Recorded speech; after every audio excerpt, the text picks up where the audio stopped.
Rupkala, shop number 9, Vastupal apartment near Shrinath ice cream, Dadangwad ટેકરો opposite Sayaji library, Navsari.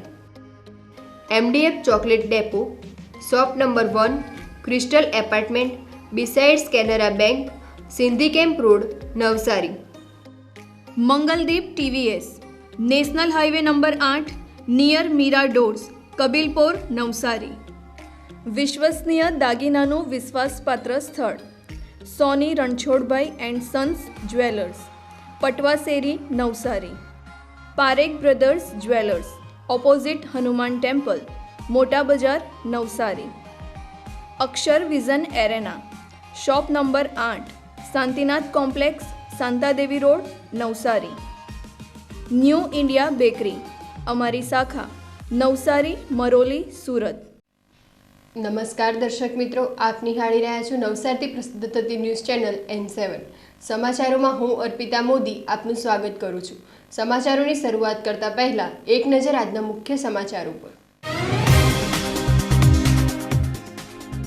ચીખલીના Baroliya ગામે 2 જૂથો વચ્ચે થયેલી હિંસક અથડામણ, ગામના ડેપ્યુટી સરપંચ સહિત 5 લોકોની થયેલી ધરપકડ. સિમલક ગામની શાળામાં વિદ્યાર્થીને ગેરહાજર રહેવા બદલ શિક્ષકે આપેલી તાલિબાની સજા.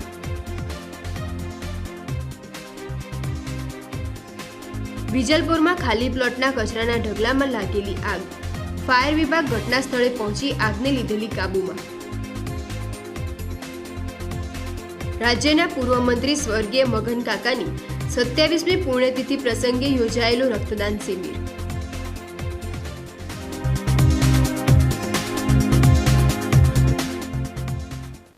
ચીખલી તાલુકાના બારોલિયા ગામે 2 જૂથ વચ્ચે હિંસક અથડામણ થઈ હતી. જૂની અદાવતમાં હિંસક હુમલો થયો હતો, જેમાં 5 વ્યક્તિની ધરપકડ કરી હતી.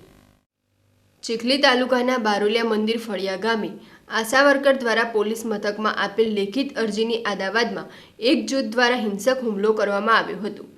જૂથ અથડામણમાં કોયતા, ઝાટકા, કોદાળી, પાઇપ, બેટ જેવા હથિયારોથી હુમલો કરતા 5 વ્યક્તિઓ ઈજાગ્રસ્ત થયા હતા, જે પૈકી 4ને લોહી લુહાણ થતાં ચીખલીની ખાનગી હોસ્પિટલમાં સારવાર હેઠળ દાખલ કરવામાં આવ્યા હતા.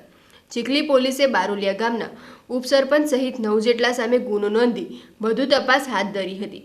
આ મારામારીના ગુનામાં બારોલિયા ગામના ડેપ્યુટી સરપંચ અશોક રમણભાઈ પટેલ, પ્રકાશ નગીન પટેલ, અનિલ ઉર્ફે અનંત જસવંત પટેલ, કિરણ ઉર્ફે કિલા જસવંત પટેલ, અમિત ચિમન પટેલ તમામ રહે બારોલિયા ગામ, તાલુકો ચીખલીની ધરપકડ કરી હતી. પોલીસે બારોલિયા ગામમાંથી લોખંડના પાઇપ, કોદારી, ઝાટકો સહિતના હથિયારો અને એક બેટ કબજે કરી હતી. જલાલપોર તાલુકાના સિમલક ગામની હાઈસ્કૂલમાં ધોરણ 10ના વિદ્યાર્થીને શિક્ષક દ્વારા બેરહેમીપૂર્વક માર મારવામાં આવતા ચકચાર મચી હતી. નવસારી જિલ્લાના જલાલપોર તાલુકાના સિમળક ગામની એક હાઈસ્કૂલમાં ધોરણ 10માં અભ્યાસ કરતો અનસ મોહમ્મદ શેખ બીમારીના કારણે શાળાએ ગેરહાજર રહેતા શિક્ષકે એટલી હદે માર માર્યો કે તેના શરીર ઉપર સોળ પડી ગયા હતા. આ ઘટનાનો વિડીયો સોશિયલ મીડિયામાં વાયરલ થતાં સમગ્ર મામલો સામે આવ્યો છે. સોશિયલ મીડિયામાં વાયરલ થયેલા આ વિડીયોમાં વિદ્યાર્થી અનસ મોહમ્મદ શેખના હાથ ઉપર મારના ગંભીર નિશાન સ્પષ્ટપણે જોઈ શકાય છે. વિડીયોમાં વિદ્યાર્થી રડવાના અવાજ સાથે એ વાત પણ સ્પષ્ટ સાંભળી શકાય છે કે બીમારીના કારણે ગેરહાજર રહેવા બદલ તેને આ સજા મળી હતી. શિક્ષકે ક્રોધે ભરાઈને વિદ્યાર્થીના બંને હાથ ઉપર માર માર્યો હોવાનું દેખાય છે. આ ઘટનામાં શિક્ષકે રાઇટ ટુ એજ્યુકેશન એક્ટની જોગવાઈનું ગંભીર રીતે ઉલ્લંઘન કર્યું છે.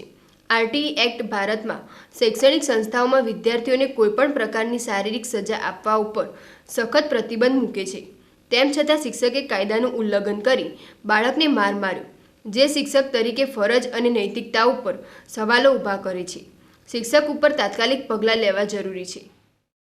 જો ભાઈ આ પોયરાને છે ને સાહેબે માર મારેલો છે, પોયરો બીમાર હતો અને આ પોયરાને આટલો માર મારેલો છે. આજો અને હાથની હાલત જોઈ લો. હાલો આ બંને સાઈડને તમે જોઈ લેજો. હવે આના વિશે આપણે શું કરીએ તે જરા તમે ધ્યાન આપો. આ જો આ પોયરાને મારેલો તે ખાલી જોઈ લો તમે. આ સિમલક સ્કૂલમાં આ સાહેબે મારેલો છે. નવસારી જિલ્લામાં જલાલપુર તાલુકા સિમલક હાઈસ્કૂલમાં આ સાહેબે આ પોયરાને મારેલો છે હજુ. વિજલપુરની ગણેશનગર સોસાયટીના એક ખાલી પ્લોટમાં એક મહિલા દ્વારા કચરો સળગાવવાના પ્રયાસ દરમિયાન આગ લાગી હતી. ફાયર વિભાગે ઘટના સ્થળ ઉપર પહોંચી આગ ઉપર કાબૂ મેળવ્યો હતો. વિજલપુર વિસ્તારની ગણેશનગર સોસાયટીના એક ખાલી પ્લોટમાં આગ લાગી હતી. આ આગ એક મહિલા દ્વારા કચરો સળગાવવાના પ્રયાસ દરમિયાન લાગી હતી, જેણે પ્લોટમાં રાખેલા ભંગારના સામાનને પોતાની ઝપેટમાં લઈ મોટું સ્વરૂપ ધારણ કર્યું હતું. પ્રાથમિક માહિતી અનુસાર આ ખાલી પ્લોટમાં મોટા પ્રમાણમાં ભંગારનો સામાન રાખવામાં આવ્યો હતો. કચરો સળગાવતી વખતે તણખો ભંગારમાં પડતા આગ ઝડપથી ફેલાઈ ગઈ હતી. સ્થાનિક રહેવાસીઓએ જણાવ્યું હતું કે ગણેશનગર સોસાયટીના રહેણાંક વિસ્તારમાં ગેરકાયદેસર રીતે ભંગારનો સામાન લાવવામાં આવતો હતો. આ ઘટના બાદ ભંગાર વેચનાર સામે કડક કાર્યવાહી કરવાની માંગ ઉઠી છે. આગની જાણ થતાં જ મહાનગરપાલિકાના ફાયર વિભાગની ટીમ ઘટના સ્થળે પહોંચી હતી. ફાયર ફાઇટરો દ્વારા આગ પર કાબૂ મેળવવાના પ્રયાસો શરૂ કરવામાં આવ્યા હતા. નવસારીના બારોટ પરિવાર દ્વારા શ્રી વિષ્ણુ યાગ ત્રિદિન સાધ્ય પ્રયોગનું આયોજન થયું હતું. 3 દિવસ સુધી શ્રી વિષ્ણુ યાગ યોજાયા બાદ યજ્ઞ પૂર્ણાહુતિ થઈ હતી. શાસ્ત્રોમાં શ્રી વિષ્ણુ યાગનું વિશેષ મહત્વ માગસર સુદ એકાદશીના પવિત્ર અવસરે નવસારીના બારોટ પરિવારના યજમાન પદે શ્રી વિષ્ણુ યાગનું આયોજન થયું હતું. નવસારીના સ્ટેશન વિસ્તારમાં આવેલ અનમોલ હોટલના સંચાલક અમૃતલાલ બારોટ અને વિશાલ બારોટના સમગ્ર પરિવાર દ્વારા શ્રી વિષ્ણુ યાગ યોજાયો. ભગવાન શ્રી લક્ષ્મી નારાયણ દેવ અને કુળદેવી મા ચામુંડા તથા મેરડી માતાજીના રૂડા આશીર્વાદથી ત્રિદિવસીય શ્રી વિષ્ણુ યાગ સુપ્રસિદ્ધ શાસ્ત્રી હરિવદનભાઈ પંડિત તથા 35 ભૂદેવોના સાનિધ્યમાં શાસ્ત્રોક્ત વિધિ વિધાન અનુસાર હવન યજ્ઞ યોજાયો હતો. 3 દિવસ સુધી પવિત્ર યજ્ઞમાં આહુતિઓ અર્પણ કરી યજમાનોએ ધન્યતા અનુભવી હતી. શ્રી વિષ્ણુ યાગમાં ભગવાન શ્રી હરિવિષ્ણુને યાદ કરી તેમનું પૂજન અર્ચન કરવામાં આવ્યું હતું. સમગ્ર બારોટ પરિવાર તેમજ સમાજના અગ્રણીઓ તેમજ ધારાસભ્ય રાકેશ દેસાઈ, આરસી પટેલ, જિલ્લા ભાજપ અધ્યક્ષ ભૂરાભાઈ શાહ તેમજ શ્રદ્ધાળુઓ મોટી સંખ્યામાં ઉપસ્થિત રહ્યા હતા. 3 ડિસેમ્બરના રોજ સાંજે 6 કલાકે શ્રી વિષ્ણુ યાગ યજ્ઞની પૂર્ણાહુતિ થઈ હતી.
Om Jaya Jagadish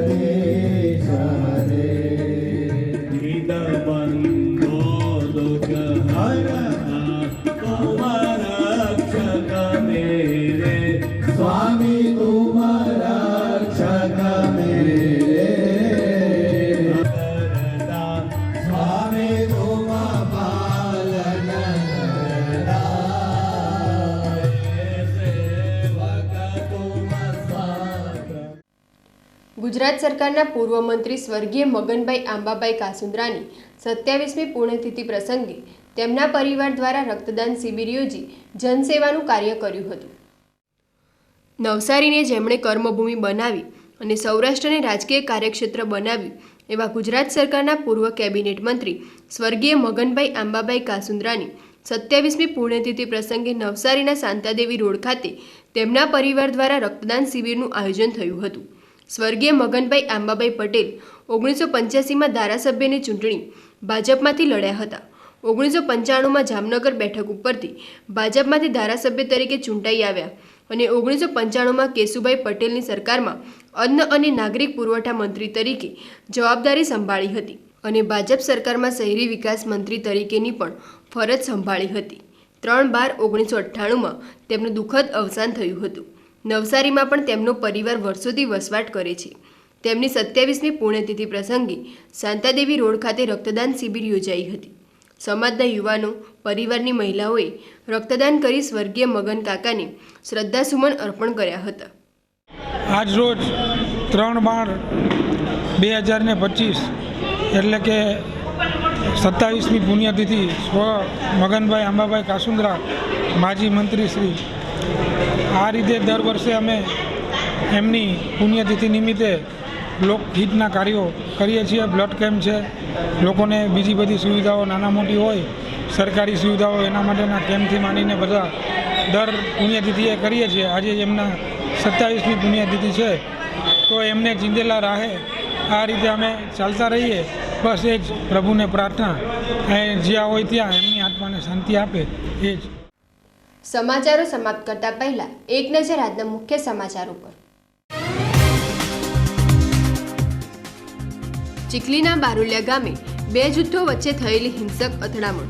ગામના ડેપ્યુટી સરપંચ સહિત 5 લોકોની થયેલી ધરપકડ.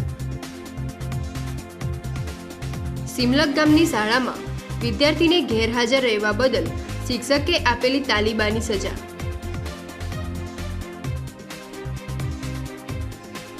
વિજલપુરમાં ખાલી પ્લોટના કચરાના ઢગલામાં લાગેલી આગ. ફાયર વિભાગ ઘટના સ્થળે પહોંચી આગને લીધેલી કાબૂમાં. રાજ્યના પૂર્વ મંત્રી સ્વર્ગીય મગન કાકાની 27મી પુણ્યતિથિ પ્રસંગે યોજાયેલું રક્તદાન શિબિર.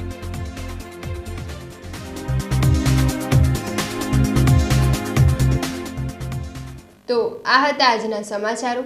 બન્યા રહો અમારી સાથે અને જોતા રહો નવસારીથી પ્રસિદ્ધ થતી ન્યૂઝ ચેનલ N7. નમસ્કાર.